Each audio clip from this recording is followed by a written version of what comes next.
So let's look at the Inhalte and Methode in this Phonetik Unterrichts. We will now deal with the Vorraussetzung and the strategy. So on the left hand side you have the Voraussetzung, and on the right hand side you have a short description. So these are basically condensed version of what is written in the book. So for more detailed aspects, you can take a look at the book. The first Voraussetzung is basically Alter. So depending upon the age, you have to give them more support, because kids learn faster, older people learn a bit slower.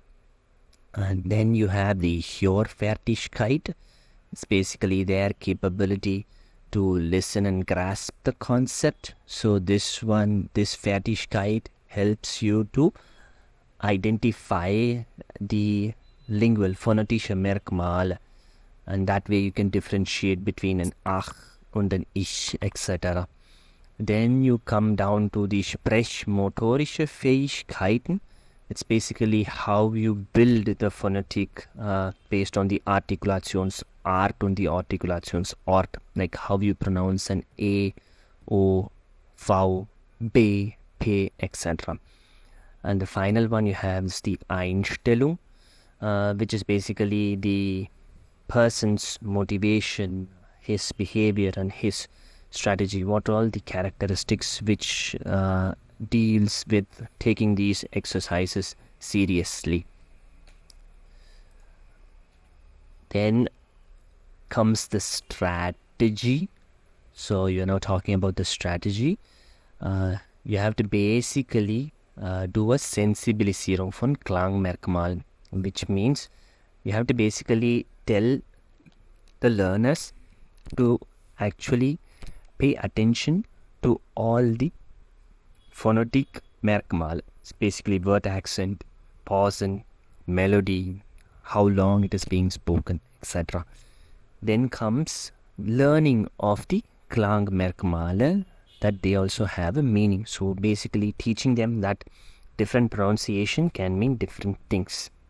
So by teaching that, the learners will now be able to understand the difference in the Klangmerkmale, and that way they'll be able to understand the meaning as well. You have to teach this as an integrated part of your Language Unterricht. So Aussprache als integrierten Teil der Sprache. So it must be a part of the language itself.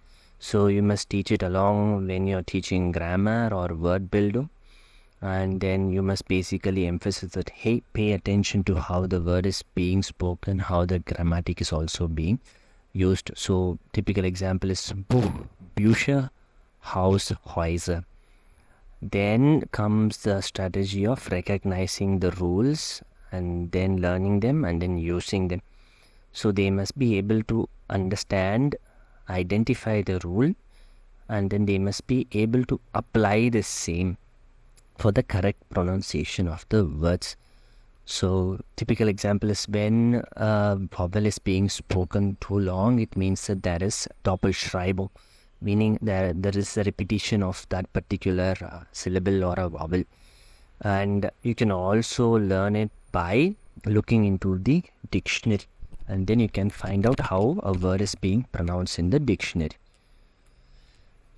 The next one you have is the Learn Hilfe anwenden. You are basically going to use some supportive material.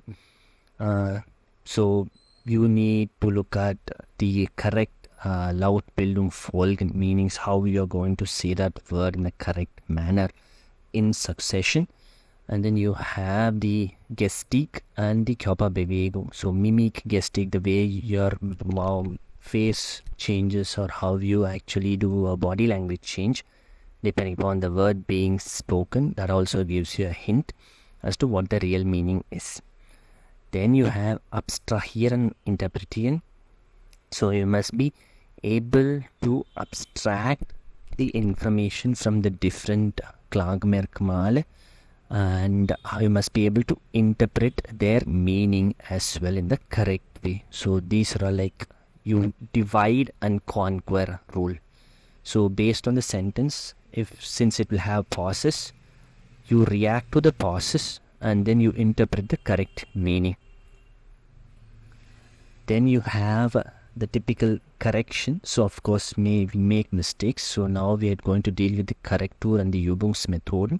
So the recommendation from the book is basically execute the following steps in the correct order, like one by one, one below the other. So the first thing which you do is basically give the Hör text, introduce them to the Hör text. Then you have Hör controller differenzieren.